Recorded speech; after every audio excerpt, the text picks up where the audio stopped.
ರಾಷ್ಟ್ರಧ್ವನಿ ನ್ಯೂಸ್ಗೆ ಸ್ವಾಗತ. ಕೊರಟಗೆರೆ. ತುಮಕೂರು ಜಿಲ್ಲಾ ಆರೋಗ್ಯ ಮತ್ತು ಕುಟುಂಬ ಕಲ್ಯಾಣ ಇಲಾಖೆ, ತಾಲೂಕು ಆರೋಗ್ಯ ಇಲಾಖೆ, ಆರ್ಬಿಎಸ್ಕೆ, ರೋಟರಿ ಕ್ಲಬ್ ಕೊರಟಗೆರೆ ಹಾಗೂ ವಿವಿಧ ಸಂಘ ಸಂಸ್ಥೆಗಳ ಸಹಯೋಗದಲ್ಲಿ 0 to 18 ವರ್ಷದ ಮಕ್ಕಳಿಗೆ ಆರೋಗ್ಯ ತಪಾಸಣೆ ಹಾಗೂ ತೀವ್ರ ಅಪೌಷ್ಟಿಕ ಮಕ್ಕಳಿಗೆ ವಿಶೇಷ ಚಿಕಿತ್ಸೆ ಮತ್ತು ಚಿಕಿತ್ಸೆ ಮುಂದುವರಿಕೆಗಾಗಿ ವಿಶೇಷ ಆರೋಗ್ಯ ತಪಾಸಣಾ ಶಿಬಿರವನ್ನು ಮಂಗಳವಾರ ಕೊರಟಗೆರೆ ತಾಲೂಕು ಸರ್ಕಾರಿ ಆಸ್ಪತ್ರೆಯಲ್ಲಿ ಹಮ್ಮಿಕೊಳ್ಳಲಾಯಿತು.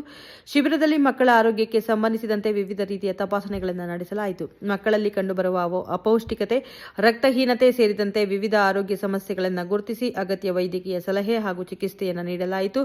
ಗ್ರಾಮೀಣ ಪ್ರದೇಶಗಳಿಂದ ಆಗಮಿಸಿದ್ದ ಮಕ್ಕಳು ಹಾಗೂ ಅವರ ತಾಯಂದಿರು ಶಿಬಿರದ ಪ್ರಯೋಜನ ಪಡೆದರು. ಕಾರ್ಯಕ್ರಮದಲ್ಲಿ ಕೊರಟಗೆರೆ ರೋಟರಿ ಕ್ಲಬ್ ಅಧ್ಯಕ್ಷ ಆರ್ಟಿಎನ್ ಡಾಕ್ಟರ್ ನರಸಿಂಹಮೂರ್ತಿ, ವಿಕೆ ಕಾರ್ಯದರ್ಶಿ ಹೊನ್ನೇಶ್, PK Siragate, Yellapur Rotary club ಅಧ್ಯಕ್ಷ ಎಂಎನ್ ಚಂದ್ರಶೇಖರ್, ಕಾರ್ಯದರ್ಶಿ ರಮೇಶ್, ನಿರ್ದೇಶಕರಾದ ಪ್ರಸನ್ನಕುಮಾರ್, ರಾಮಕೃಷ್ಣಪ್ಪ, ಮುಖ್ಯಾಧಿಕಾರಿ ಹಾಗೂ ವೈದ್ಯಾಧಿಕಾರಿಗಳು ಉಪಸ್ಥಿತರಿದ್ದರು. ಮಕ್ಕಳ ತಜ್ಞರಾದ doctor Mohammed Mushtaq, doctor Lavanya, doctor Joshna Reddy, taluk ಆರೋಗ್ಯಾಧಿಕಾರಿಗಳು, ಆರ್ಬಿಎಸ್ಕೆ ವೈದ್ಯಾಧಿಕಾರಿಗಳಾದ ಡಾಕ್ಟರ್ ಸಾಯಿ ಕೌಸಲ್ಯ, ಎನ್ ಮೂರ್ತಿ ಹಾಗೂ ಡಾಕ್ಟರ್ ಶಿವಲೀಲಾ ಅಕ್ಕಿ ಸೇರಿದಂತೆ ಆರೋಗ್ಯ ಇಲಾಖೆಯ ಸಿಬ್ಬಂದಿ ಶಿಬಿರದಲ್ಲಿ ಭಾಗವಹಿಸಿ ಮಕ್ಕಳ ಆರೋಗ್ಯ ತಪಾಸಣೆ ನಡೆಸಿದರು. ಮಕ್ಕಳ ಆರೋಗ್ಯ ಮತ್ತು ಪೌಷ್ಟಿಕತೆ ಕಾಪಾಡುವ ನಿಟ್ಟಿನಲ್ಲಿ ಇಂತಹ ಶಿಬಿರಗಳು ಗ್ರಾಮೀಣ ಭಾಗದ ಜನರಿಗೆ ಅನುಕೂಲಕರ. ಶಿಬಿರದ ಸ್ಥಳ ತಾಲೂಕು ಸಾರ್ವಜನಿಕ ಆಸ್ಪತ್ರೆ, ಕೊರಟಗೆರೆ. ದಿನಾಂಕ 25/8/2026.